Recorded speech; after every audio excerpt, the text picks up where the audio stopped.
सह वीर्यं करवावहै तेजस्विनावधीतमस्तु मा विद्विषावहै।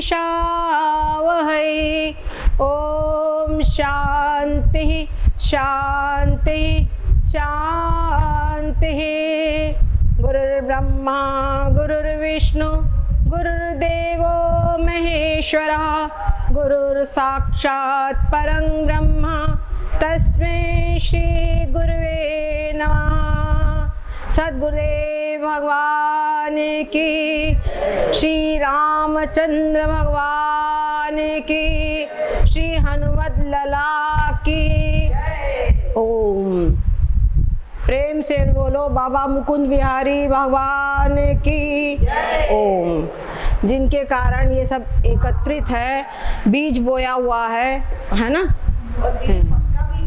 हाँ हाँ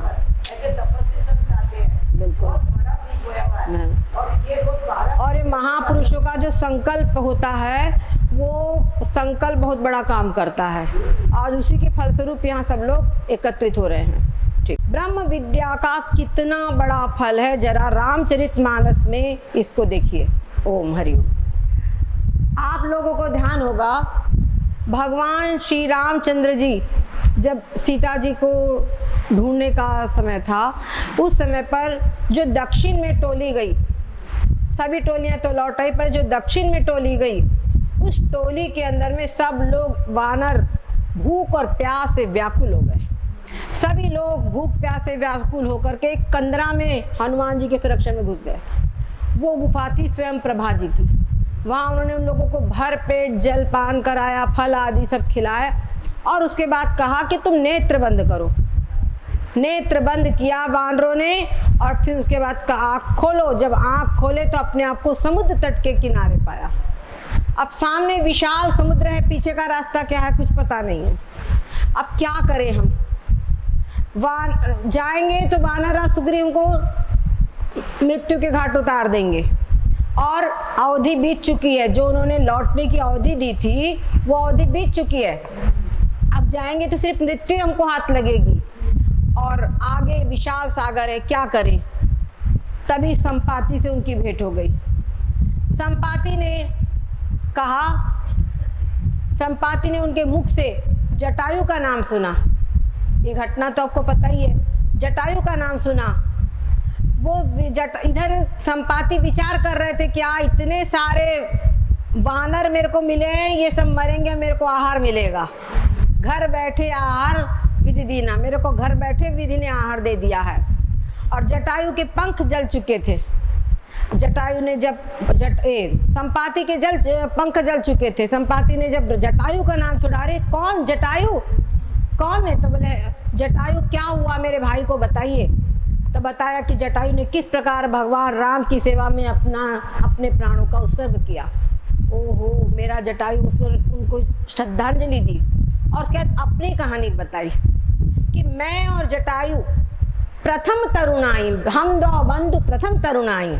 जब युवावस्था में जब चढ़ती उम्र होती है ना, इस समय विशेष एक उत्तेजना होती है, जोश होता है।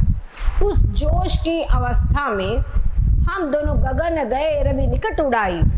हम लोगों ने कॉम्पिटिशन कि कौन जाकर के सूर्य को पकड़ लेता है। सूर्य को पकड़ने के लिए हम आगे बढ़े, दोनों दौड़े।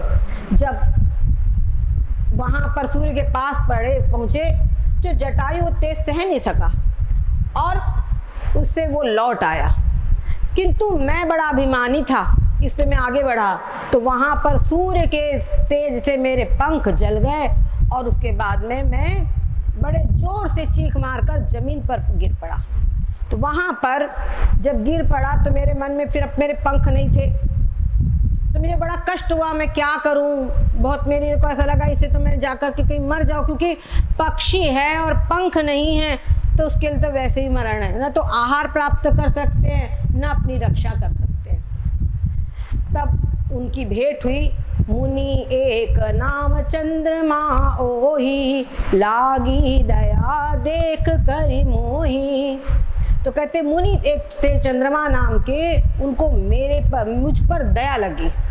बहुत प्रकार से उन्होंने बहु प्रकार ते ही ज्ञान सुनावा, देह जनित अभिमान छुड़ावा। ये मुख्य बात है, उन्होंने मेरे को ज्ञान का उपदेश दिया और मेरा जो शरीर में निष्ठा थी कि मैं ये संपाति नाम का शरीर हूँ, ये देह निष्ठा मेरी छुड़ा दी। और उसके पर से और मुझे बताया त्रेता ब्रह्म मनुज तनु धरि। त्रेता युग में भगवान ब्रह्म सच्चिदानंद स्वरूप भगवान विष्णु मनुष्य का रूप धारण करेंगे, उनकी नारी का निश्चर अपहरण कर लेंगे और तब तुम उनके दूत जब तुमको मिलेंगे, उन दूतों को तुम अपनी दृष्टि से मदद करोगे, तब तुम्हारे पंख फिर से जम जाएंगे। और उस पर उन्होंने कहा मैं बात तुमको सत्य सत्य बता रहा हूँ। उन्होंने देखा मैं देखूं तुम नाही गीधई दृष्टि अपार। मुझे दिखाई पड़ रहा है, तुमको नहीं दिखाई पड़ रहा, क्योंकि गिद्धों को दृष्टि अपार होती है, हम बहुत दूर तक देख सकते हैं। तो मैं यहाँ से देख रहा हूँ। क्या देख रहा हूँ? यहाँ पर कह रहे कि वहाँ पर जो अशोक वन है, उस अशोक वन के अंदर में सीता जी एक पेड़ के नीचे शोक की मुद्रा में बैठी हुई है। अत्यंत व्याकुल है वो पति योग के वियोग में। बूढ़ भयु न तो करते हूँ कछुक सहाय तुम्हारा। मैं बूढ़ा न होता, बूढ़ा हूं ने तो तुम्हारी सहायता करता, लेकिन इतनी बात बता दिया और कह दिया जो ना गई सत जो जन सागर, करई सो राम काज अत्मति आगर। समझ गए? जो इस 7 कोस के समुद्र को लांघेगा वही आज राम का काज करेगा। और आप देखिए जो संपाति थे उनके जीवन की आशा उन्होंने पूर्ण रूप में त्याग दी थी। उस समय पर उनको ब्रह्म विद्या का उपदेश जो मुनि ने किया, तो उसने क्या किया, उनको दूसरा जीवन प्रदान कर दिया। और इसी वर्ष कारण से वो आखिर जीवित कब तक रहे? त्रेता युग तक पूर्ण रूप में। त्रेता युग में भी वो जीवित रहे और राम जी के दूतों को उन्होंने अपनी दृष्टि से सहायता दी। और इतना ही नहीं, सब जब उन्होंने उनकी सहायता की तो उनके पंख जम गए, उनके पंख फिर से जम गए, जो जल गए थे वो पंख फिर से जम गए। अब बात खड़ी हुई कि ये सब है, नल है, नील है, हनुमान जी है, जामवंत जी है, कई यहाँ पर सब है। अब बात उठती है कि इस 7 कोस का इतना भारी समुद्र कौन लांगे? तो जामवंत जी ने कहा क्या बताऊं, जरठ बयू अब कहे छे। मैं जब युवा था तो मैंने सतयुग के अंदर में भगवान ने विराट रूप धारण किया था बलि बांधन के लिए। तब मैंने दौड़ करके 2 घड़ी में उनकी 7 परिक्रमा कर ली थी। पर क्या बताऊं, अब वो बल नहीं रह गया। अब बूढ़ा हो गया हूं, इसलिए वो बल नहीं रह गया। और उसके बाद में अंगद कहे कि मैं पार तो जा सकता हूं, लेकिन वापसी में मेरे को संदेह है। जामवंत जी का तुम तो हमारे दल के नायक हो, तुमको तो हम किसी प्रकार नहीं भेज सकते। अब उसके बाद में रीचपति ने कहा कई रीचपति सुनु हनुमाना, का चुप साध रहे बलवाना, पवन तने बल पवन समाना, बुद्धि विवेक विज्ञान निधाना, कवन सो काज कठिन जग माही, जो नहीं होई तात तुम पाही, राम काज लगी तव अवतारा, सुनत ही भयउ पर्वताकारा। भगवान श्री हनुमान जी का तो अवतार ही राम जी के कार्य करने के लिए हुआ था, पर बचपन में इनकी इतनी शक्तियां थी। अब देखो बहुत ज़्यादा जब शक्तियां होती है तो वो चंचल बना देती है, क्योंकि उनके लिए सबका कुछ ना कुछ करने को होना। परिणाम स्वरूप हनुमान जी बड़े चंचल थे। तो ऋषियों ने कहा कि अब तो इसको विद्या भी नहीं आ सकती, क्या करे? तो इनको श्राप दे दिया। और ये बहुत बाल सुलभ चंचलता बहुत थी। फिर कपि चंचल वैसे भी, और फिर बालक और इतनी शक्तियाँ। तो उन्होंने कहा जिन शक्तियों के कारण तुम इतने चंचल हो, शक्तियां तुम्हें भूल जाएगी। तब माता अंजना ने कहा कि ये क्या, जिसके कारण इसका मेरे पुत्र का जन्म हो वो जन्म ही सब निरर्थक हो जाएगा। नहीं, चिंता ना करो, जब राम काज का समय आएगा तब इनको कोई इनकी शक्ति को जो याद दिलाएगा तो फिर से इनको सपना पूरा बल याद आ जाएगा। तब फिर वो शांत हुई। जामवंत जी ये रहस्य जानते थे, तो जामवंत जी ने उनको उनका जो बल था वो याद दिला दिया। कवन सो काज कठिन जग माही, जो नहीं होई तात तुम पाही। हनुमान जी को कहा तुम इतने बलशाली हो, इतने बुद्धिमान हो कि संसार का ऐसा कोई काम नहीं जो तुम न कर सको। और ये बात सही है। संसार में आप सारे जगह पर जाओ, कुछ लोग बोलते हैं वो मजार पे जाओ, ये जाओ वो जाओ, कहीं जाने की आवश्यकता नहीं है। हम अगर जाते तो समझो हम हनुमान जी को लजा रहे हैं। क्या समझे? हनुमान जी को लजा रहे हैं। हनुमान जी कहते हैं मेरे इष्ट को मत परेशान करो, जो बोलो मैं सब कर दूंगा। कितनी बड़ी बात है, मेरे को जो बोलोगे मैं सब कर दूंगा। और जितने तुम्हारे कार्य होते होंगे, बड़े से बड़ा कोई भूत पिशाच आ रहा हो निकट, हनुमान जी का नाम सुमिर कर लो। कोई बहुत कठिन तुम्हारा कोर्ट केस, ऐसा कोई भी संसार का काम हो, हनुमान जी का नाम याद कर लो, बड़ी जल्दी पूरा होता है। और साथ में बोले क्या करे कैसे करे, तो हनुमान चालीसा छोटी सी चीज रख दी वो सामने, 40 चौपाइयाँ 2 मिनट पौने 2 मिनट में पूरी पाठ हो जाता है। हरिओम, है ना, पौने 2 मिनट में पूरा हो जाता है। सही पूछा जाए तो हनुमान चालीसा हिंदुओं की लॉटरी है। पर क्या होता है, हम उसको पहचानते नहीं है। अपने बच्चों को कुछ ना करे तो बेटा हनुमान चालीसा तो जरूर कर। हनुमान चालीसा तो याद होना चाहिए। जैसे भूले बिसरे कहीं कुछ न जाते तो पैसा रखते, कोई भी इमरजेंसी में काम आ जाए, वैसे ही अंदर में हनुमान चालीसा रखो। हनुमान चालीसा याद हो और कभी कोई आवश्यकता तो फटाफट उसका पाठ कर लो। और नहीं कुछ कर सकते तो भी कवन सो काज कठिन जग माही, जो नहीं होई तात तुम पाही। ये चौपाई अवश्य याद रखो। कोई भी काम तुम्हारा बड़े से बड़ा कठिन से कठिन कार्य होगा, इस चौपाई को बोलने से अवश्य ही पूरा हो जाएगा, निश्चित रूप से। बहुत अनुभव है इसमें, ठीक है। अब उसके बाद में उनका जो शरीर था पूरा कनक बरन तन तेज विराजा, स्वर्ण में उनका शरीर अत्यंत तेज।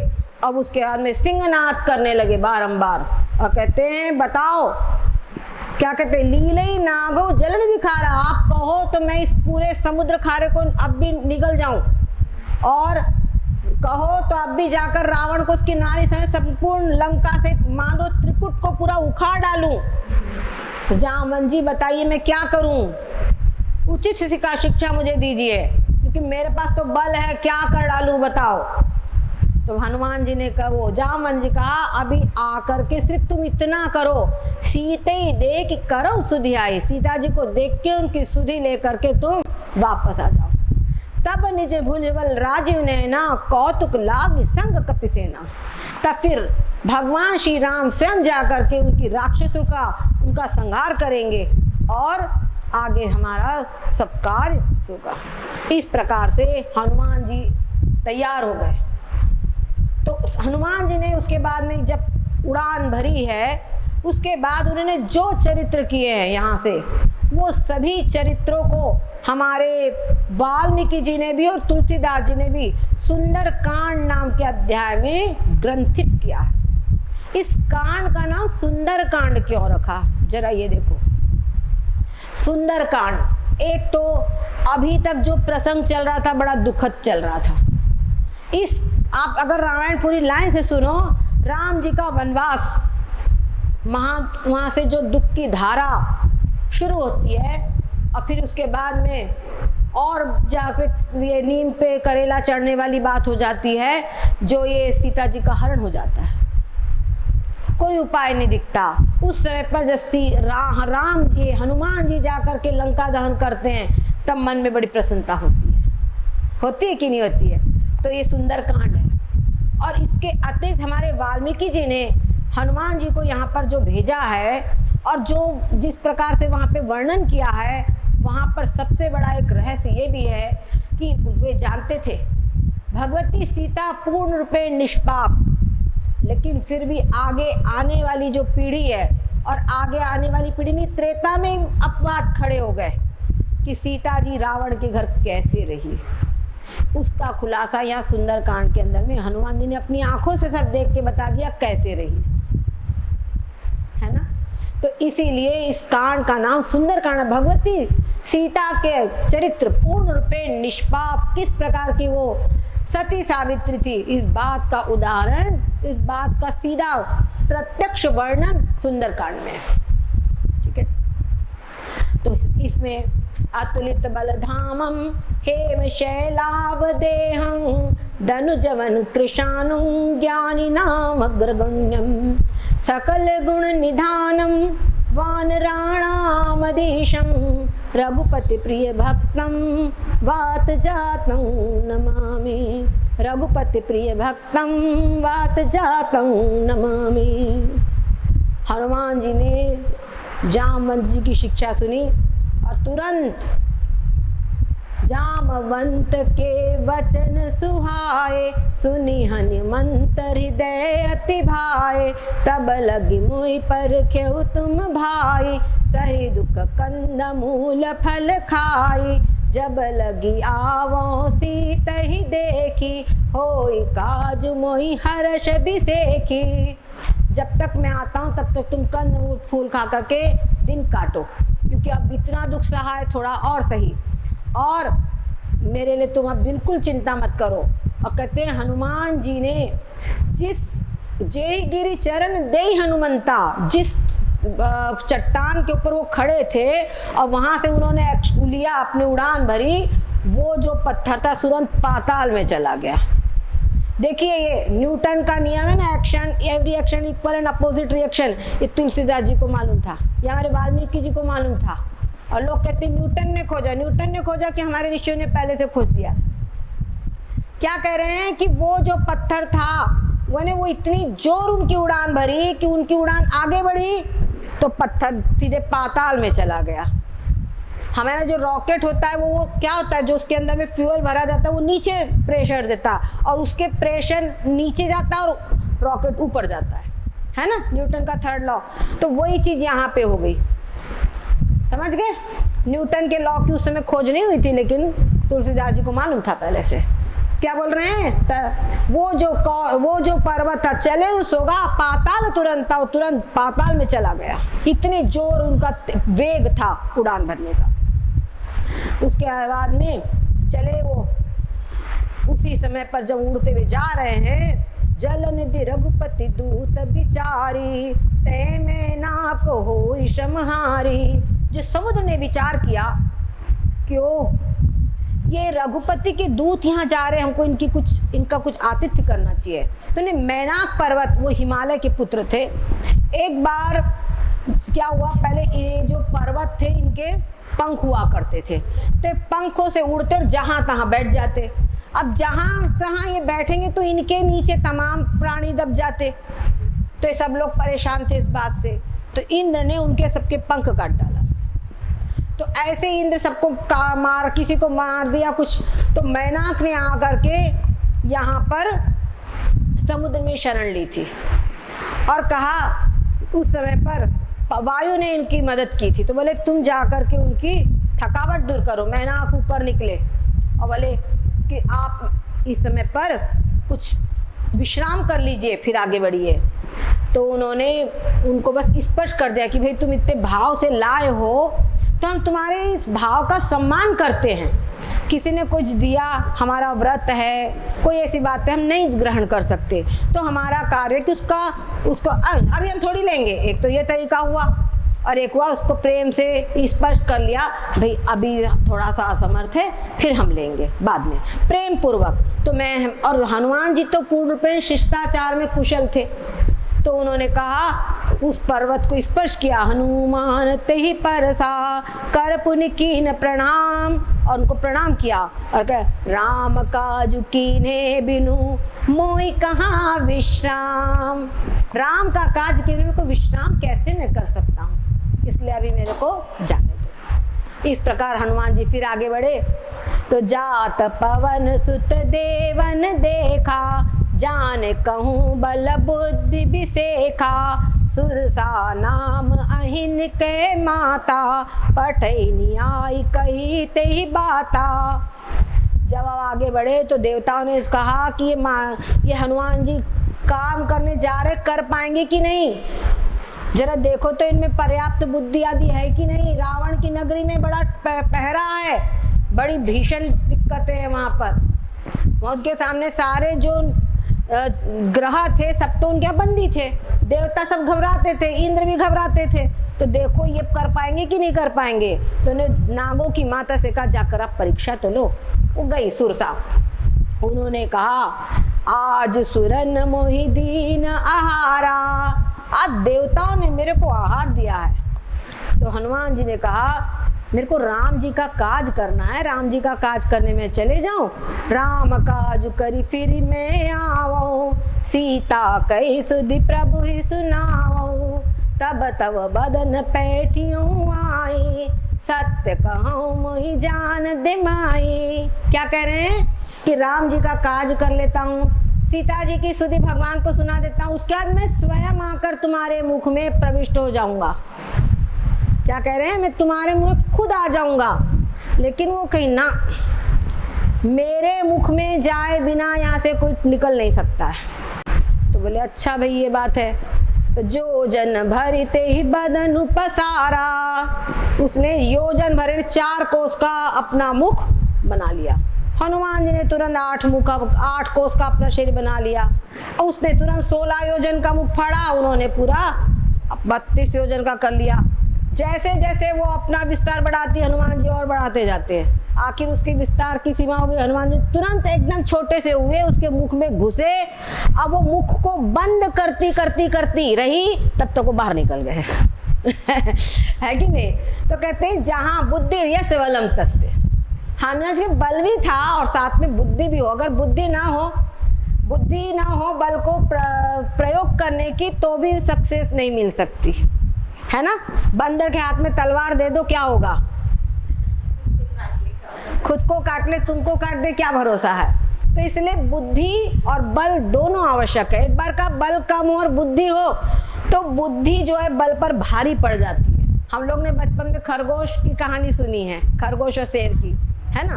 तो इनके बल भी है बुद्धि भी है।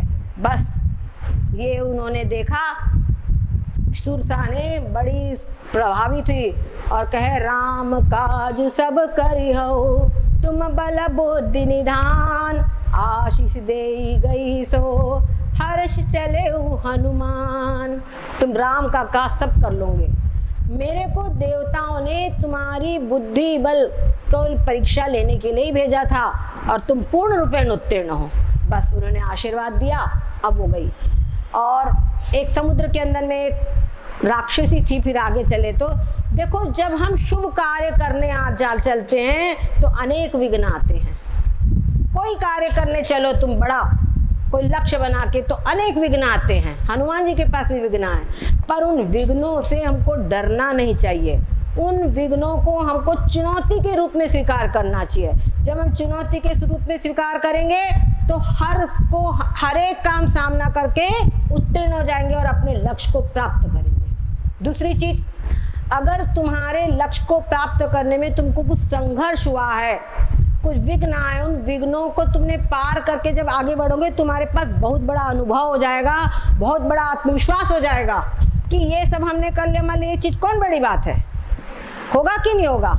और यदि विघ्न ना आए और ऐसे ही जैसे आजकल माता पिता दे रहे अपने बच्चों को हर प्रकार की सुविधा, माता पिता क्या सोचते हैं, जो कठिनाई हमने उठाई वो हमारे बच्चों को न उठाना पड़े। पर हो रहा क्या है, बच्चे को हर चीज अनुकूल ही मिले, ये उसकी मानसिकता बन रही है। तो उसके कारण क्या, अगर थोड़ी भी कठिनाई आई जीवन में, थोड़ी भी प्रतिकूलता आई, तो बच्चा बहुत घबरा जाता है। यहाँ तो ऐसा नहीं, मैं कैसे काम करूँ, ये ऐसा बच्चा बनते जा रहा है।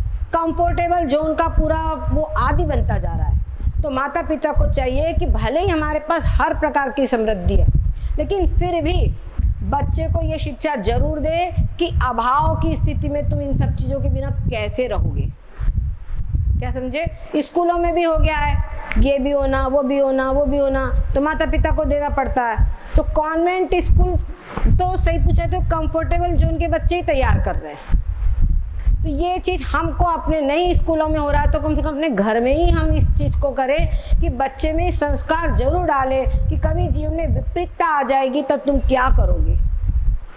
उसके लिए बच्चा अगर तैयार है तो जितनी परिस्थिति उसको अनुकूल है वो अत्यधिक सफलता प्राप्त कर सकेगा। और ये बच्चों की नहीं, बड़ों पे भी बात होती है। हम भी कोई काम करना चले, कोई नया काम करने लगे तो ऐसा लगता है कि होगा कि नहीं, कहीं गड़बड़ तो नहीं हो जाएगा। तो अनेक प्रकार की दिक्कतें होती है। तो आप देखिए जो हनुमान जी जब चल रहे इनको विघ्न है तो हम कौन खेत की मूली है ना। तो कुछ नहीं, देवता लोग परीक्षा ही ले रहे हैं, और क्या हम लोगों की परीक्षा नहीं होगी, हम लोग छूट जाएंगे। तो समझना परीक्षा हमारी हो रही है। अगर हमने इसको परीक्षा समझी, आप सोच लो, कभी आप विचार करो कि आज से हम ये पूजा शुरू करेंगे, ये साधना शुरू करेंगे, हमारा अनुभव है उसी दिन से कोई ना कोई नया ऑर्डर आ जाएगा, ये तुमको करना है, साधना का टाइम गया। ऐसे तुम कुछ ना करो तब तक कोई बात नहीं है, पड़े सोते रहो। ठीक, जहां तुमने सोचा मुझे आज से करना है उसी दिन कुछ ना कुछ आएगा। क्या समझे? तो सबके लिए है। ठीक है। अब वो जो राक्षसी थी वो क्या करती थी, जो आकाश में जो जीव जंतु उड़ते थे ना उनकी परछाई पकड़ लेती थी, और परछाई पकड़ी है वो जीव फिर उड़ नहीं सकता था, और उसको बस आए गए। हनुमान जी के साथ में भी यही किया उन्होंने। हनुमान जी उसकी आए नीचे, धाड़, काम तमाम, है ना। हनुमान जी कोई सामान्य तो जीव जंतु थोड़ी थे। इस प्रकार से उसको तासु कपट कपितुरत ही चीना, उसको मार डाला और समुद्र के पार चले गए।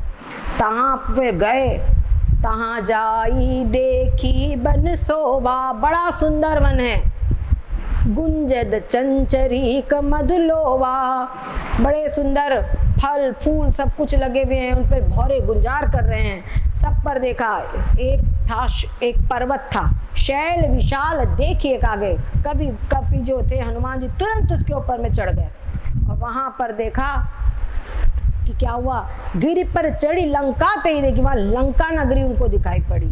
और लंका भी ऐसी विशेष थी कि उसकी भी ऐसा विशेष दुर्ग था कि उसके विषय में कुछ कहते नहीं बनता, ऐसी अद्भुत नगरी थी। उसके चारों ओर समुद्र, यानी चारों ओर से सुमंत्र, और कनक कोट कर परम प्रकाशा, सुवर्ण की सब दीवारें, जो चार दीवारी थी सुवर्ण की बनी हुई थी। बड़ी सुंदर वो नगरी थी। और वहां पर उन्होंने देखते हैं बहुत बड़े विशाल जो भट्ट थे, वो सब उसकी रक्षा में तैनात है, कोई अंदर जा नहीं सकता है। और बहुत वहाँ के जो लोग हैं उनका वर्णन करते हैं, कहते गजबाज खच्चर निकर पदचर रथ बरुथनी को गने, वहाँ पर सब कुछ था ये लिख। और निशिचर जो थे वो भी अनेक प्रकार के सब बलवान थे वहाँ पर। पुर रखवारे देख बहु कपि मन की न विचार, अति लघु रूप धरो निसी नगर करऊं पैसार। उन्हें सोचा इतने सब निशाचर है, दिन में तो हम जा ही नहीं सकते, रात्रि में बहुत छोटा सा रूप बनाए हम और चुपचाप अंदर प्रवेश कर जाए, यही संभव है। तो उन्होंने बिल्कुल मच्छर के समान रूप बना लिया और लंका में भगवान का नाम लेकर के वो प्रविष्ट हुए। तो वहां पर एक लंकिनी नाम की निशिचरी थी, उसने उसको देख लिया। अब बताइए कितनी सुरक्षा व्यवस्था थी, इतना मशक समान मच्छर समान रूप बनाया, और तब भी रात्रि के समय तब भी उसकी नजर से नहीं बच सके। तो बड़े की तो बात क्या है, उन्होंने तुरंत उनको बोले कहाँ जा रहा है, जानते नहीं हो तुम मेरे को, मेरी नजर बचा के जा रहे हो। जाने नहीं मरमू सठ मोरा, मोर आहार जहाँ लगी चोरा। क्योंकि जितने यहाँ के चोर मेरे आहार है, मेरा आहार को लेके कहाँ जा रहे हो तुम। बस हनुमान जी ने एक मुट्ठी का मार दी कस के, बस खून की उल्टी वो करने लगी। हनुमान जी मच्छर समान रूप था, तब उन्होंने मुट्ठी का मारी और वो खून की उल्टी करने लगी। अरे बड़े अपने आप को उन्होंने संभाला और हाथ जोड़ करके उन्हें विनती करी, जब रावण ही ब्रह्म बर दीना, चलत बिरंच कहा मोहि चीना, बिकल हो सिते कपि के मारे, तब जाने सुनि सिचर संहारे। कि ब्रह्मा जी ने जब रावण को ये वरदान दिया था और जब वो यहाँ से जा रहे थे तो मेरे को चिन्ह बताया था कि जब तुम किसी कपि के मारने से व्याकुल हो जाओगी तो समझ लेना कि अब राक्षसों का अंत आ गया है। तब तक के तुम्हारी यहाँ पे ड्यूटी है पहरा देने की, उसके बाद तुम्हारी छुट्टी। तो बस आज जो है, और वो जानती हूँ कि तुम राम जी के दूत हो, तो कहते हैं तात मोर अति पुण्य बहुता, देख्यो नयन राम कर दूता। तो भगवान के दूत हो, यानी तुम संत हो। आज तुम्हारा मेरे को दर्शन हुआ है और तुमने मेरे को जो मुठिका मारी और ये मेरे को पता चला, तो इस राक्षसों की जो चाकरी से आज मेरे को छुट्टी मिल गई। नहीं तो आज तक राक्षस की चाकरी बेचारी को करना पड़ रहा था, इसकी चाकरी से मेरे को आज तुमने छुट्टी दिला दी। और क्या करे, तात स्वर्ग अपवर्ग सुख, धैर्य तुला एक अंग, तूलताई सकल मिली, जो सुख लव सतसंग। कहते हैं स्वर्ग का, अपवर्ग ने मोक्ष, ये सारे सुख ने ब्रह्म लोक के लोग भी जो हो, वो सारे जितने भी आनंद है, सुख है, उनको तराजू के एक पलड़े में रख दिया जाए। और सत्संग का केवल क्षण मात्र का जो संग का है, उसका जो फल है, उसका जो सुख है, उसको दूसरे पलड़े में रखा जाए तो भी वो एक पल का जो सत्संग का सुख है, उसके बराबर इस सारे साधन के सुख भी नहीं हो पाएंगे। सत्संग का सुख बहुत श्रेष्ठ है। एक बार वाल्मीकि, विश्वामित्र जी और वशिष्ठ जी में विवाद हो गया। विश्वामित्र ने जो कहा कि तप का बल बड़ा भारी है, और वशिष्ठ जी कहा कि सत्संग का जो पुण्य है वो बड़ा भारी है। विवाद होता रहा लेकिन कोई निर्णय नहीं निकला। तो बोले क्या करें, तो निर्णय कहाँ से, कई जगह इनका निर्णय करे कौन। दोनों विश्वामित्र बड़े क्रोधी, उनका निर्णय करने को कोई तैयार नहीं हुआ। बोले चलो शेष जी के पास चलते हैं। शेष जी बड़े बुद्धिमान है, शेष जी के पास गए तो शेष जी ने कहा कि भाई मैं पृथ्वी के भार से दबा जा रहा हूँ, मैं कुछ सुनने की स्थिति में नहीं हूँ, निर्णय कैसे करूँ। पहले कुछ पृथ्वी का भार आप लोग साधो तो मैं कुछ सोचूं। तो विश्वामित्र जी ने कहा मेरी करोड़ों वर्ष की जो तपस्या है उसका फल मैं तुमको देता हूँ। पृथ्वी माता आप धारण, आप स्थिर होइए। और शेष जी आप अपना शीश हटाए। शेष जी ने अपना जैसे ही सिर हिलाया, पृथ्वी डगमग होकर रसातल में जाने लगी। उन्हें तुरंत पृथ्वी को रोक लिया, क्योंकि उनकी तो ड्यूटी थी, कुछ होता तो कुछ उनसे होती ना। उन्हें तुरंत पृथ्वी को रोक लिया। अब वशिष्ठ जी ने कहा मैं 2 क्षण के सत्संग का पुण्य देता हूँ, पृथ्वी माता आप स्थिर होइए। शेष जी अपना सिर हटाइए। शेष जी ने अपना सिर हटाया, पृथ्वी माता स्थिर हो गई। बोले अब बताइए क्या बात है, क्या मामला है, क्या विवाद है। तो विश्वामित्र कहे कि हम दोनों का विवाद चल रहा है। मैं कहता हूँ तप का बल भारी है, विश्वामित्र कहते सत्संग का पुण्य ज्यादा होता है, आप बताइए। बोले अभी भी कुछ पुण्य, कुछ बाकी है, निर्णय होने के लिए भी कुछ बाकी है, सब निर्णय तो हो ही गया है बस। तो सत्संग का जो पुण्य है बहुत श्रेष्ठ है। हमारे जीवन में जितने भी जप तप तीर्थ उपवास दान धर्म जितना कुछ हम करते हैं, उन सब का सब फल जो मिलता है वो हमको मिलता है सत्संग। और सत्संग में हमको क्या मिलता है, सत तत्व की प्राप्ति होती है। सत तत्व यानी जो आत्म तत्व है, ब्रह्म तत्व है, जो परमात्मा तत्व है, वो जहाँ हमको प्राप्त होवे वो है सत्संग। समझ गए? सत्संग में वो परमात्मा तत्व जहाँ हमको प्राप्त होवे, उसका उद्देश्य हमको प्राप्त हो, उसकी अनुभूति हमको प्राप्त होवे, वही संग है सत्संग। वो सत्संग आपको अपनी माता से मिलता है, अपने पिता से मिलता है, तो वो भी सत्संग है। समझ गए? तो वो चीज हमको प्राप्त होनी चाहिए। तो सत्संग का पुण्य बहुत बड़ा है। और फिर उनको आशीर्वाद दिया, प्रविशि नगर कीजे सब काजा, हृदय राखी कौशलपुर राजा, गरल सुधारि पुकरहि मिताई, गोपद सिंधु अनल सितलाई, गरुड़ सुमेरु रेणु समताही, राम कृपा करि चितवा जाई। और उनको क्या कितनी सुंदर बात कह रही हैं पहली बात कह रही है, प्रविशि नगर कीजिए सेवका जाए, उनको आशीर्वाद दे रही है, आप इस नगर में प्रविष्ट हुई और सारे कार्य कीजिए। हृदय राखी कौशलपुर राजा, भगवान का नाम लीजिए, अपने हृदय में आप कौशलपुर भगवान श्री राम को धारण कीजिए और सारे कार्य आप संपन्न कीजिए। ये आशीर्वाद दे रही है। और क्या कह रही है, भगवान नाम की महिमा, भगवत चिंतन की महिमा, कि भगवान के नाम को, जो भगवान को अपने हृदय में धारण करता है, गरल सुधा, गरल यानी विष, विष उसके लिए अमृत हो जाता है, सुधा हो जाता है। और रिपु करे मिताई, जो शत्रु है वो भी उससे मित्रता करता है। यहाँ लंकिनी शत्रु थी, मिताई कर रही है, सीधी बात है। और सुरसा भी वहाँ शत्रु होके आई थी, लेकिन मित्र हो गई। भगवान नाम की महिमा, भगवत चिंतन की, भगवान के दूत थे इसलिए संभव हो गया। और गोपद सिंधु, अगर भयंकर जो समुद्र है उसको तुम पार नहीं कर सकते, पर वो समुद्र गोपद ने जो गाय के खुर के समान गड्ढा बनता है ना, उतना बड़ा हो जाता है, उसको तुम आसानी से पार कर लो। और कहते अनल शीतलाई, और जो अग्नि है वो भी शीतल हो जाती है। आप लोगों को मालूम होगा, जो हमारी नारियां, हमारे सती प्रथा है ना, तो नारी जो सती होती है, तो जो सती के लिए जो वो अग्नि वो अपने आप प्रकट करती है। वो अग्नि वहाँ बाहर से अग्नि नहीं दी जाती है, वहाँ पे नियम है, बाहर से अग्नि प्रकट नहीं की जाती। जो सती होती है वो अपने कहीं गदेली को रगड़ के, कहीं सूर्य का त्राटक करके, कहीं अपनी मेहंदी आदि का अर्घ चिर दे करके, इस प्रकार के अग्नि को प्रकट करती है। और वो अग्नि शीतल होती है, वो अग्नि ऐसी नहीं होती कि हाँ ये जल जाएंगे, ऐसी अग्नि नहीं होती। और उस अग्नि में एक और विशेषता होती है, एक तो वो अग्नि शीतल होती है और पहले शरीर जलाती है।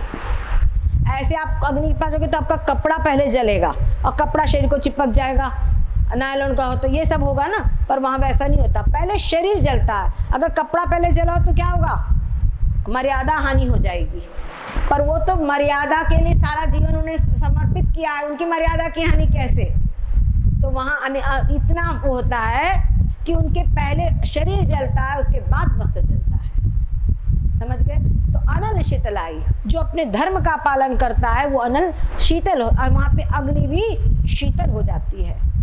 गरुड़ सुमेरु रेणु समताही, और कहते हैं जो गरुड़ जी, ये गरुड़ जी को कथा सुना रहे हैं ना, तो सुमेरु पर्वत उसके लिए रज के समान हो जाता है। सुमेरु पर्वत को हम नहीं उठा सकते, लेकिन एक रज उठा के डाल दो, जिसे राम कृपा कर चितवा जाए, जिसको रामचंद्र जी कृपा करके देख लेते हैं, उसके लिए इतना सब अनुकूलता हो जाती है। तो तुम रामचंद्र जी को अपने हृदय में धारण करके इस नगर में प्रविष्ट करो और सारे उनके कार्य पूर्ण करो। तुम तो उनके कार्य के लिए ही आए हो। फिर क्या था, उसके बाद में उसकी वो चली गई अपने, और उसके बाद हनुमान जी अति लघु रूप धरे हनुमाना, पैठा नगर सुमेरी भगवाना। भगवान का नाम लेकर के अति लघु रूप धारण करके उन्होंने नगर में प्रविष्ट हुए। मंदिर मंदिर प्रति कर सोधा, देखे जहाँ तहाँ अगणित जोधा। गयौ दशानन मंदिर माहे, अति विचित्र कई जात सुनाही। कहते वहाँ का एक एक महल उन्होंने खोजा। यहाँ महल को मंदिर कह रहे हैं। क्यों मंदिर कह रहे हैं? यहाँ हमारे संतों का चिंतन है, हनुमान जी सीता जी को खोज रहे हैं, तो सीता जी जहाँ विराज होगी तो मंदिर ही होगा ना। तो उनकी दृष्टि में उस समय सब मंदिर हो गए। तो हर मंदिर, क्या ये मंदिर में, ये मंदिर में, सब कुछ मंदिर है। लेकिन क्या हुआ, अति विचित्र कहीं जात सुनाई। वहाँ की ऐसी विचित्र दशा है जो कहते नहीं बनती। शयन किए देखा कपिते ही, मंदिर महुन दीखी बेदेही। वहाँ पर किसी भी महल में वैदेही उनको दिखाई नहीं पड़ी। अब ये कब पहुँचे थे? रात के समय निकले थे। तो बता दिया कि रावण के शयनागार में कहीं पर भी सीता जी नहीं थी। सीता जी कैसे रही? तो संपूर्ण पूरे वहाँ पर उन्होंने खोज लिया, पर कहीं पर भी सीता जी नहीं है। भवन शयन किए देखा कपिते ही। जितने भी राक्षस थे रावण के महल में भी गए वो, लेकिन वहां पर क्या हुआ, सब लोग सो रहे थे और कहीं पर भी उनको वैदेही दिखाई नहीं पड़ी। भवन एक पुनि दीख सुहावा, हरि मंदिर तह भिन्न बनावा। वहां पर एक भवन उन्होंने ऐसा देखा जहाँ हरि मंदिर, भगवान का मंदिर अलग से बना है। तो समझ ले यहाँ पर तो सीता जी हो ही नहीं सकती, इसलिए उसको भवन कहा। यहाँ पर जहाँ भगवान का मंदिर बना हुआ है, इसका मतलब ये कुछ सात्विक व्यक्ति है, यहाँ पे सीता जी नहीं हो सकती है, इसलिए भवन कहा। अब क्या उसकी और उस भवन की और चिन्ह क्या थे, रामायुध अंकित ग्रह शोभा बरन जाय, नव तुलसी का वृंद तह देखी हर्ष कपिराय। वहाँ पे राम जी के आयुधों का चिन्ह बना हुआ था और बड़ा सुंदर घर था और चारों तरफ तुलसी जी के वृक्ष थे। तो किसी भगवत भक्त का ही स्थान है, पक्की बोलोगे। लंका निशिचर निकर निवासा, यहाँ कहाँ सज्जन कर बासा। हाँ, यहाँ सारे राक्षस के बीच में सज्जन व्यक्ति कहाँ से आ गया, जिनके यहाँ पर भगवान का मंदिर है, तुलसी के वृक्ष है, राम जी के आयुध जिसके घर पे बने हुए हैं, यहाँ का भगवत चिन्ह बाग आ भाई। मन बस वो विचार करने लगे कौन हो सकता है यहाँ पर। ते ही समय विभीषण जागा, उसी समय पर जिसका घर था वो जाग गए। वो घर था विभीषण का। और राम राम ते ही सुमिरन की नाम, उठते ही भगवान राम भगवान का सुमिरन करने लगे। देखो हमेशा सवेरे सवेरे उनकी देखो सज्जन पुरुषों की करनी, उनका नित्य नियम कैसा है, सवेरे उठ करके भगवान नाम का सुमिरन। सबसे उठते बराबर पहला शब्द भगवान का नाम ही हमको लेना चाहिए, तो सारे जीवन में सब कुछ अच्छा होगा। कायदे की बात है कि सबसे पहले हमारी दृष्टि, हमारा जो अंतर का जो संकल्प है वो भी भगवान में संकल्प ही होना चाहिए।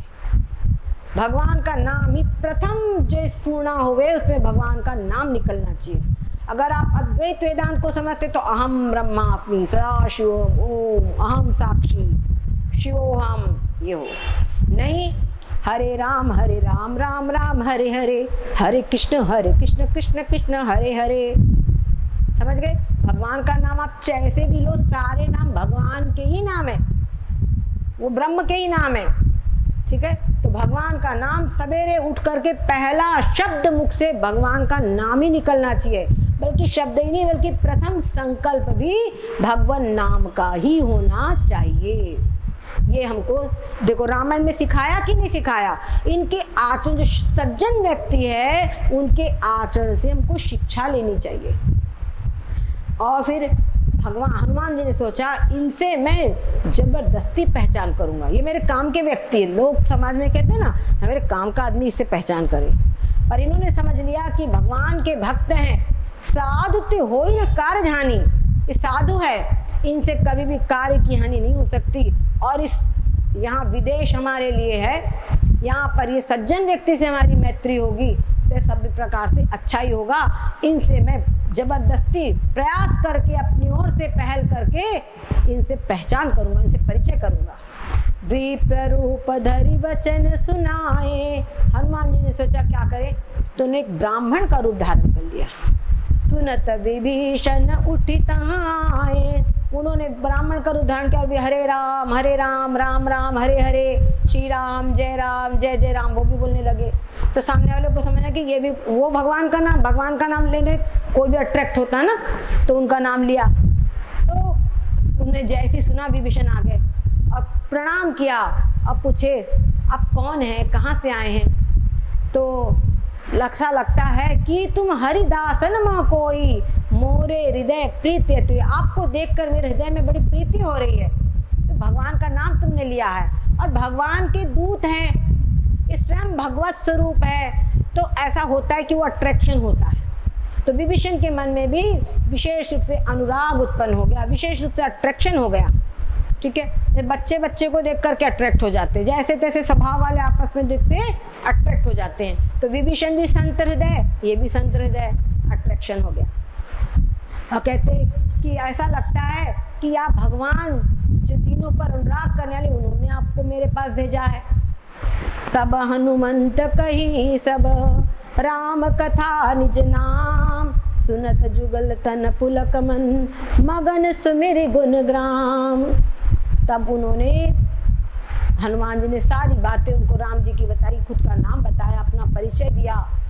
तो हनुमान जी उनसे पूछ रहे हैं, बताओ इस सब में तुम कैसे रह रहे हो? तो कहते, सुनाओ पवन सुत रानी हमारी, जिमि दसन महु जीव बिचारी। अरे हनुमान जी हम क्या कहें, जैसे दांतों के बीच में जीव रहती है वैसे हम रहते हैं।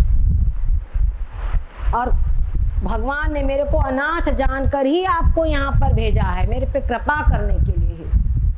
और मेरा शरीर तामसी है, कुछ भजन मैं कर नहीं पाता हूँ, परंतु मैंने देख लिया अब मोहि भा भरोसा हनुमंता, बिनु हरि कृपा मिले नहीं संता। भगवान ने मेरे ऊपर अनुग्रह किया, तभी तुम्हारा संत मेरे ऊपर आकर के कृपा किए।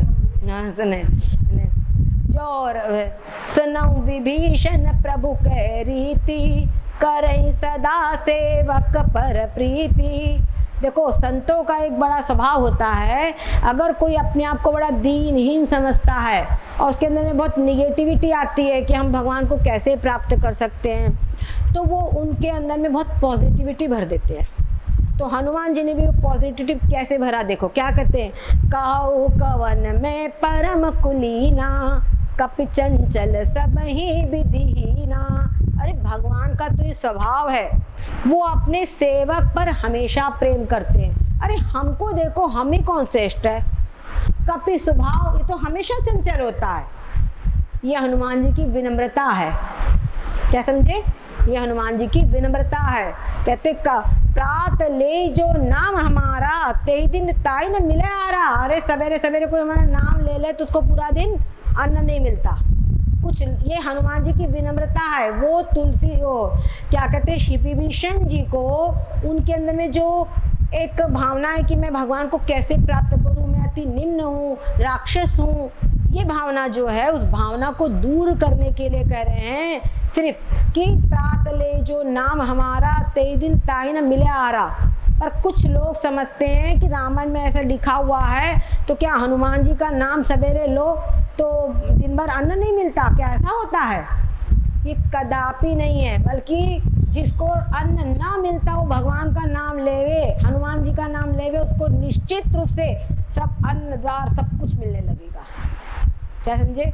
ये तो उन्होंने केवल उनको वो उत्साहित करने के लिए ऐसी बात कही कि हम इतने निम्न हैं, हमारी कौन बात है, हमको क्या आता, हमको तो कुछ भी नहीं आता है, ऐसी बात है। अस में अदम सखा सुनु, मोह पर रघुबीर, कीन कृपा सुमिरि गुण भरे बिलोचन नीन। अब विभीषण जी के मन में बहुत उत्सुकता हो रही है। वे कहते हैं वास्तव में भगवान ने मेरे ऊपर बहुत बड़ी कृपा की है जो आज आपको मेरे पास में भेजा है। अब उसके बाद में आप परस्पर में भगवान की कुछ चर्चा हुई, दोनों पक्षों को बड़ी शांति हुई। पुण्य सब कथा विभीषण कही, जय विधि जनक सुता तह रही। अब जनक सुता का पता उनको चाहिए है, मुख्य बात तो, मुख्य काम तो वही है। तो उन्होंने हनुमान जी को बता दिया। हनुमान जी कहा कि मैं जनक सुता को देखना चाहता हूँ। उन्होंने सारी युक्ति जुगति विभीषण सकल सुनाई। क्या समझे? जुगत, यहाँ अपने भाई है रावण, लेकिन रावण की परवाह नहीं है, और रावण की पकड़ में आ जाए तो सीधे खत्म, लेकिन उसकी भी परवाह नहीं है। और भगवान का काम होना चाहिए, भगवान का काम होना चाहिए, इसलिए हनुमान जी को सारी युक्ति बता दी। और कहते हैं कि अशोक वाटिका में जहाँ सीता जी रहती है वहाँ कैसे प्रवेश करो आदि सब कुछ उनको बता दिया। देखी मन ही, अब गए हनुमान जी वहाँ पर, फिर से वैसे ही छोटा सा रूप धारण कर लिया ताकि कोई देखने ना पावे, और अशोक वन में जहाँ सीता जी रहती थी वहाँ पहुँच गए। वहाँ जैसे उन्होंने जनकता को देखा तुरंत उनको मन ही मन प्रणाम किया, और देख रहे हैं कि बैठी बीत जात निसिजामा, उनका बैठे बीठे ऐसे ही रात दिन सब गुजर रहे हैं, कहीं वो अपनी जगह से हिलना डुलना तक नहीं कर रही है, इतनी उनकी शोक मग्न वो बैठी हुई है। कृष तनु जी शीस जटा एक बेनी, बिल्कुल शरीर कृष हो गया है, क्योंकि कई दिनों से उन्हें अन्न जल लिया नहीं है। और जटा एक बेनी, केवल एक जटा बनी हुई है उनके इस पे। जपति हृदय रघुपति गुण श्रेणी, और हृदय के अंदर में बस भगवान के गुणों का स्मरण कर रही है। निज पद नयन दिए मन, राम पद कमल लीन, परम दुखी बा पवन सुत, देखी जान की दीन। जो ऐसे घुटनों को ऊपर करके और पंजे ऐसे करके बैठते हैं ना, तो प्राय क्या देता है, शोक मुद्रा में ऐसे नहीं बैठना, लेकिन सीता जी उसी मुद्रा में बैठी हुई है और उनके नेत्र स्वयं के चरणों में लगे हुए हैं, इधर उधर कहीं नहीं देखती। कब देखा व्यक्ति, जब कोई प्रसन्न हो तो सब जगह देखे, बढ़िया मेला रे क्या हो रहा जाके देखे। उनके मन में तो पूर्ण रूपेण शोक मग्न थी, तो क्या देखती। और हनुमान जी तरु पल्लव उसके पत्तों के पीछे में छिपे हुए हैं और विचार कर रहे हैं कि मैं क्या करूं, कैसे सीता माँ के सामने जाऊं। आदि विचार करें। उसी समय क्या हुआ, तेहि अवसर रावण तहावा, संग नारी बहु किए बनावा। उसी समय रावण आ गया, और रावण के साथ में भी रावण अकेला नहीं आया, अपनी पत्नी को साथ में लेके आया। समझ गए, अकेला नहीं आया, अपनी पत्नी को साथ में लेकर आया। तो सीता जी को भगवान हमारे वाल्मीकि जी प्रमाणित कर रहे हैं कि रावण अभी भी जब आया अशोक वाटिका में तो भी अपनी पत्नी को लेके आया, संग नारी बहु किए बना, और खूब सज धज करके बहुत सारी नारियों को लेकर के आया है। और बहु विधि खल सीता ही समझावा, साम दान भय भेद दिखावा। उस दुष्ट ने बहुत प्रकार से सीता को समझाया, किसी प्रकार क्या कह रहे हैं, बहुत प्रकार से उनको भय दिखाया, प्रलोभन दिखाया। तू अगर मेरी हो जा, तेरे को ये दे दूंगा पूरी लंका की तू पटरानी हो जाएगी, आदि आदि। लेकिन कह रावण सुन समुख सयानी, मंदोदरी आदि सब रानी। अगर तूने मेरी बात मान ली तो मंदोदरी जो मेरी पटरानी है वो तेरी दासी हो जाएगी। तब क्या बोल रही है वो, तब अनुचरी करऊं पन मोरा, एक बार बिलोक मोरा। एक बार तू केवल मेरे तरफ देख ले। तब हमारी जो नारियां होती है वो किसी पर पुरुष को डायरेक्ट नहीं दिखती है। अब सीता जी ने वहां पर तृण एक धर लिया, बस कुछ नहीं था, तृण ही धर लिया। तृण धरी ओट कहती बैदेही, सुमेरी अवधपति परम सनेही। और क्या कहती है, सुन दस मुख खद्योत प्रकाशा, कबहु की नलिनी करई विकासा। असमन समुझ कहती जान की, खल सुधि नहीं रघुवीर बाण की। अरे दुष्ट, तेरे को रघुवीर के बाण की याद नहीं है, उसके याद नहीं तेरे को, उसका तेरे को डर नहीं लग रहा। और कभी भी जो जुगनू के प्रकाश से कमलिनी खिलती है, यानी जो कमलिनी है वो सूर्य के प्रकाश से खिलती है। तो मैं अगर देखूंगी तो राम जी की तरफ ही देख सकती हूँ, उसके अतिरिक्त किसी की तरफ नहीं देख सकती। उसने कहा मेरी तरफ देख, तो उन्होंने और ओट धर लिया कि तेरी तरफ हम बिल्कुल नहीं देख सकते हैं, ऐसे भी झूठे भी नहीं देख सकते हैं। समझता क्या है तू, और हमको तू समझ ले कि तू मेरे लिए जुगनू के समान है और राम जी सूर्य के समान है। तो सूर्य के जो प्रकाश है उसी से कमल खिलता है, जुगनू के प्रकाश से नहीं खिलता। और दुष्ट, सठ सुनेरी आने मोई, तूने मेरे को बिल्कुल एकांत में, जब मैं अकेली थी तब तूने हर के लाया। अरे तेरे में दम था तो रघुपति जी से युद्ध करके मेरे को लेकर आता तो मैं भी जानती। इतना तेरे में दम था तो तू युद्ध करके डायरेक्ट लेके आता ना। तब चोरी से, वो भी साधु बना, उधर मारीच को भेजा। कितना तूने छल किया, समझ तेरे मन में कितना डर है रघुपति का। आमने सामने चला जाता, वास्तव में तेरे भय नहीं था। तो अब आप सुनि खद्योत सम, रामई भानु समान, परुष वचन सुनि काढ़ियसी, बोला अति खिसियार। बड़ा खिसिया गया सीता जी की बात सुनकर। आप जरा विचार कीजिए, कहां पर अपने देश से दूर लंका नगरी में अकेली, सारी और निशिचर, उनके बीच में उनके पास कोई अस्त्र शस्त्र कुछ नहीं है, लेकिन फिर भी त्रैलोक विजयी रावण था जिससे इंद्र आदि देवता भी घबराते थे। उनके सामने बोलना क्या एक कम वीरता है, बताइए। अगर बड़ा राक्षस कोई आ जाए तो घिग्गी बन जाएगी हम लोगों की। होता है ना, भूत प्रेत की कहानी सुन लेते तो घिग्गी बन जाती है, डर जाते हैं। पर उसके सामने तो महापिशाच खड़ा हुआ था, रावण। समझ गए? सब उससे घबराते थे।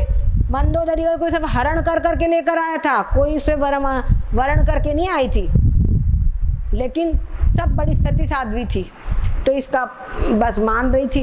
वो अपने धर्म में लगी हुई थी, चाहे जैसा भी है, मेरा पति देवता है वाली बात थी। तो खिसिया गया उनकी बात सुन करके वो, और सीधे फिर बोला, सीता तूने मेरा अपमान किया, मैं तेरा भी सिर काटता हूँ, और नहीं तो तुरंत मेरी बात मान ले, और नहीं तो तेरा जीवन अभी खत्म कर डालूंगा। तब सत्य फिर क्या जवाब देती है भगवती सीता, श्याम सरोज दाम सम सुंदर, प्रभु भुज करि कर समदस कुंदर। रावण मेरा प्रण तू सुन ले, मेरे गले में भुजा तो श्री राम की ही जाएगी, भुजा तो श्री राम की ही जाएंगी। या तो राम जी की भुजा होगी या तेरा खड्ग होगा। तेरी तलवार मेरे सिर पे चल सकती है, लेकिन भुजा नहीं आ सकती है। भुजा तो श्री राम की ही आएगी, पक्का मेरा प्रतिज्ञा तू समझ ले। और कहते चंद्रहास मम परितापम, रावण की तलवार का नाम था चंद्रहास। तू मेरे परिताप को हर ले, मेरा ये ताप वियोग जन्य ताप को तू शांत कर, समाप्त कर। रघुपति बिरह अनल संजातम, रघुपति के बिरह में मैं जल रही हूँ। शीतल निशित बह सिबर धारा, तू अपने इससे मेरे को कर, और शीतल जो रुधिर की धारा बहेगी उससे मेरा ये वियोग जन्य ताप शांत हो जाएगा। सुनत वचन पूरी मारन धावा, मैं तनया कहीं नीति बुझावा। ये बात सुना तो बड़ा क्रोधित हो गया। सही बात बड़ी कठोर होती है ना, उससे मारने के लिए दौड़ा सीता जी को, लेकिन मंदोदरी ने उसको समझा बुझा करके रोक लिया। नारी के ऊपर आपको इस प्रकार से अस्त्र उठाना किसी प्रकार से ही नहीं है। तब भी फिर उसने सब निशाचरियों को कह दिया कि इसको भली प्रकार से इसको डराओ धमकाओ और विवश करो कि मेरे को स्वीकार कर ले। और क्या करिए, 1 महीने के अंदर अगर इसने मेरा कहना नहीं माना तो मैं मार बिकाड़ कृपा, तो मैं अपनी कृपा इसको मत डालूंगा। कुछ लोग कहते हैं कि रावण भला था, सीता जी को उसने कुछ नहीं किया अकेले में।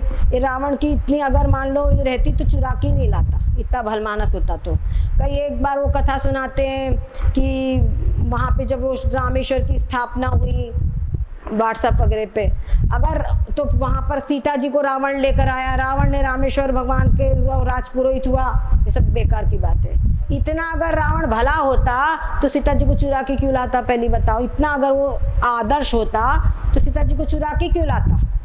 और सीता जी को जो चुरा कर ले गया था तो उस स्थिति में राम जी को कौन सा ऐसा वहाँ पे समझौता था जिसके कारण राम जी सीता जी को उसको लड़ करके वहाँ से नहीं ले सकते थे। समझ गए कि नहीं। जैसे वहां पर पांडवों का था, वहां तो अज्ञातवास वगैरह उनकी शर्त थी। अगर शर्त की बात थी तो वो वचनबद्ध थे, वहां पर जुआ वगैरह में वचनबद्ध थे, तो उससे वहां द्रौपदी का लाज हरण हो रहा था लेकिन नहीं बोल सकते थे।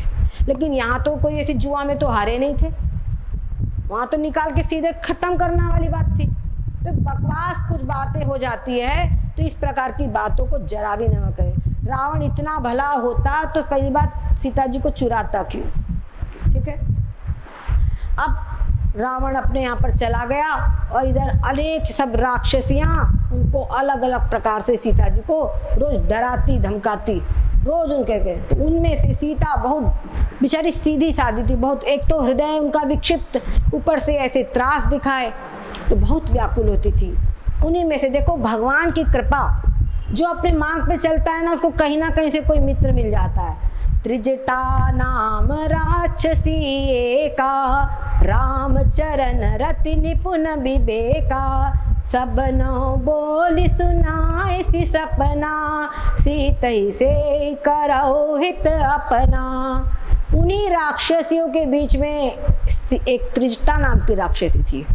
उसकी रामचंद्र जी के चरणों में अत्यंत प्रीति थी और विवेकवती थी। वो उसने सबको अपना बोले, अरे रात में मैंने एक सपना देखा है, तुम लोग इसको सताओ मत, इसकी सेवा कर लो तो अपना हित कर लो तुम। नहीं तो बड़ा अमंगल होगा।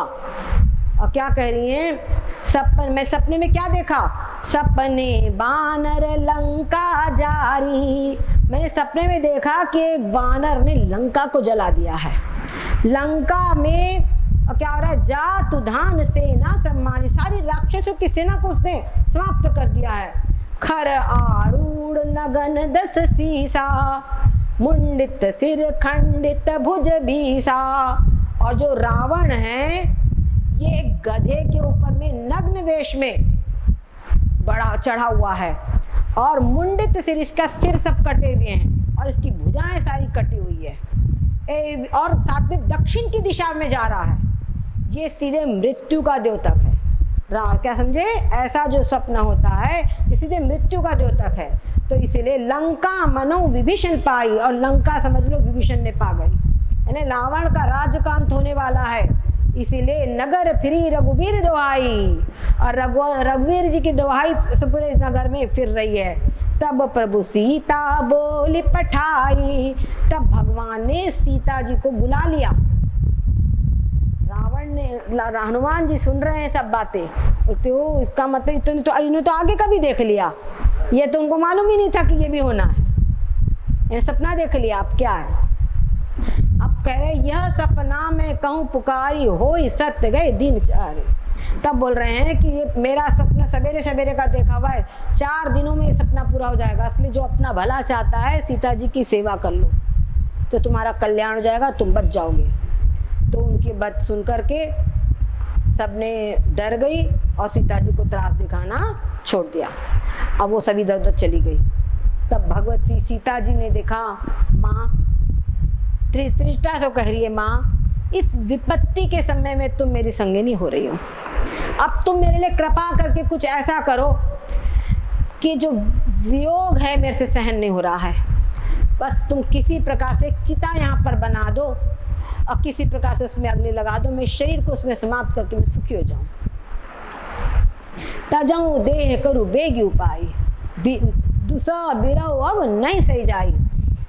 त्रिष्टा ने उनकी व्याकुलता समझी तो कुछ लकड़ियां लाकर उसको सजा दिया, बना दिया, और उसको बोली अब रात्रि में अग्नि कहाँ मिलेगी पुत्री, दिन में मैं लेके आऊंगी। ऐसे करके उनको समझा दिया और चली गई।